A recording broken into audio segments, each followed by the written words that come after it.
Praise the Lord. கர்த்தருடைய பரிசுத்தம் மகிமைப்படுவதாக. ஏசாயா தீர்க்கதரிசி புஸ்தகம் 2ஆம் அதிகாரம் 22வது வசனம். Isaiah chapter 2 verse 22. நாசியில் சுவாசம் உள்ள மனுஷனை நம்புவதை விட்டு விடுங்கள், என்ன படுவதுக்கு அவன் ஏமாத்திடும். சூப்பரான ஒரு வார்த்தை இல்லை? இன்னைக்கு எல்லாருமே ஒருத்தரை சார்ந்து ஒருத்தரை எதிர்பார்த்து கொண்டிருக்கிறோம்ல. நாசியில் சுவாசம் உள்ள மனுஷன் நம்புவதை விட்டு விடுங்கள், என்ன படுத்து கொண்டு ஏமாத்திடும் என்று ஆண்டவர் சொல்லியிருக்கிறார். இப்போதான் நல்லா இருந்தாங்க, நான் கொஞ்ச நேரத்து மாதிரி தான் பார்த்தேன், போன வாரம் கூட என்கிட்ட பேசிட்டு இருந்தாங்க, இப்படி ஆயிடுச்சு பாருங்க, எனக்கு அவங்க உதவி செய்வாங்கன்னு நம்பிட்டு இருந்தேன், வீணா போயிடுச்சு.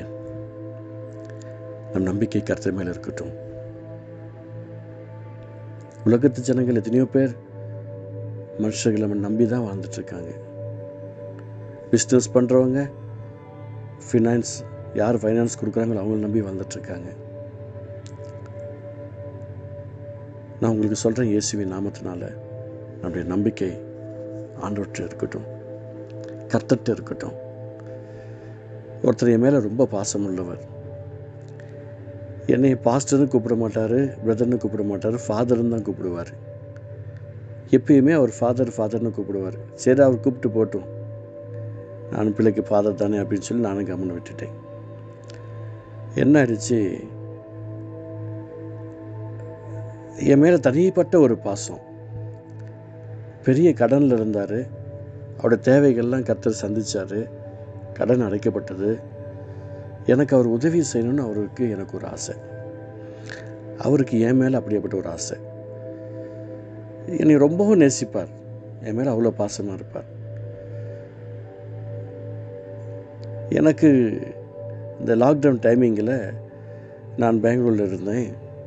அப்போ எனக்கு ஒரு முறை ஃபோன் வந்தது, ஃபாதர் எப்போ வருவீங்க, உங்கள்கிட்ட பேசணும் ஃபாதர், உங்களை பார்க்கணும் ஆசையாக இருக்குது ஃபாதர், லாக்டவுன் இருக்குது, முடியிட்டும் நான் வரேன். அப்போது ஃபாதர், உங்களுக்கு ஒரு சின்ன காணிக்கை எடுத்து வச்சுருக்கிறேன் ஃபாதர், நீங்கள் வாங்க ஃபாதர், எனக்கு ஆசையாக இருக்குது. சரி, நான் வரேன், வந்ததுக்கப்புறம் வாங்கிக்கிறேன். மறுபடியும் எனக்கு ஃபோன் பண்ணிட்டு, ஃபாதர் 3 மாதம் ஆயிடுச்சு, நீங்கள் வரேன்னு சொல்லிட்டு வரவே இல்லை. இல்லை, கவர்மெண்ட் விடலை, கொஞ்சம் வெயிட் பண்ணுங்கள், கர்த்தர் அற்புதம் செய்வார், நான் பார்க்குறேன். ஃபாதர், உங்களுக்கு அந்த பண முடிப்பு வச்சுருக்கிறேன், வாங்க. அதுக்கப்புறம் நான் இங்கே ஜெபம் பண்ணிருக்கும்போது பார்க்குறேன், ஒரு சண்டே ப்ரேயரில் அவர் பெயரை சொல்லியே அந்த இடத்தாண்ட ஒரு விபத்து நடக்கிறது என்று சொல்லி, அதே சொல்லி ஒரு 10-20 நிமிஷத்தில் கர்த்தருடைய நாம மகிமைப்படுத்தக்கதாக அந்த சொன்ன கொஞ்ச நேரத்தில் அவர் இறந்து விட்டார். ஆக்சிடெண்ட் ஆகிட்டு அவர் கடைக்கு ஆப்போசிட்டில் இறந்து விட்டார். எனக்கு கிட்டத்தட்ட ஒரு 12-13 லட்சம் ரூபாய் பணம் அவர் வைத்திருந்தார். கர்த்தருடைய நான் மகிமைக்காக சொல்ல விரும்புகிறேன். ஆனால் நான் பணத்தை எதிர்பார்க்கல. ஆனால் அவர் நினச்ச நேரத்தில் என்னால் போய் அவரோட பேசவும் முடியல. நிறைய நேரங்களில் இந்த ஊழியத்து நிமித்தமாக நாங்கள் போகும்போது கூட நீங்கள் வருவேன்னு நான் எதிர்பார்த்தேன். அதான் சொல்கிறேன், ஊழியர்களும் மனிதர்கள் தான். கர்த்தர் மேல் நம்பிக்கை வைங்க. நீங்கள் கூப்பிட்ட உடனே ஆண்டவர் ஒரு அற்புதம் செய்வார். சில நேரத்தில் நமக்கு செய்யணுன்ற நன்மைகள் சில நேரத்தில் வராமல் இருந்தாலும் சரி, தக்க சமயத்தில் வரும். சில நேரத்தில் வராமல் இருக்கலாம், ஆனால் தக்க சமயத்தில் வந்து சேரும். கவலைப்படாதீங்க. உங்கள் நம்பிக்கை ஆட்ட இருக்கணும், ஏசப்பட்ட வைங்க. சின்ன விஷயமோ பெரிய விஷயமோ ஏசப்ப மேல் நம்பிக்கை வைங்க. நம்பிக்கையோடு இருங்க, சந்தோஷமாக நம்பிக்கையோடு இருங்க. உங்கள் நம்பிக்கையின் மேலே சந்தோஷமாக இருங்க. அந்த நம்பிக்கை கிறிஸ்துவாக இருக்கட்டும். அதனால தான் அப்போஸ்தலர்கள் பயந்து ஓடி ஒளிஞ்சாங்க.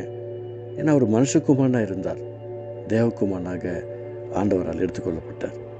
உங்களுக்கு சொல்கிறேன், இந்த மனுஷன் மேலே எந்த விதத்துலையும் நம்பிக்கை வைக்க வேண்டாம். அவங்களால முடிஞ்சால் செய்வாங்க, அவங்களால முடிஞ்சால் நமக்கு கூட இருப்பாங்க. ஆனால் கர்த்தர் நம்ம கூட இருக்கணும், அதை மைண்டில் வைங்க. ஆண்டவர் நம்ம கூட இருக்கணுன்றதுக்காக ஸ்தோத்திரம் பண்ணுங்க.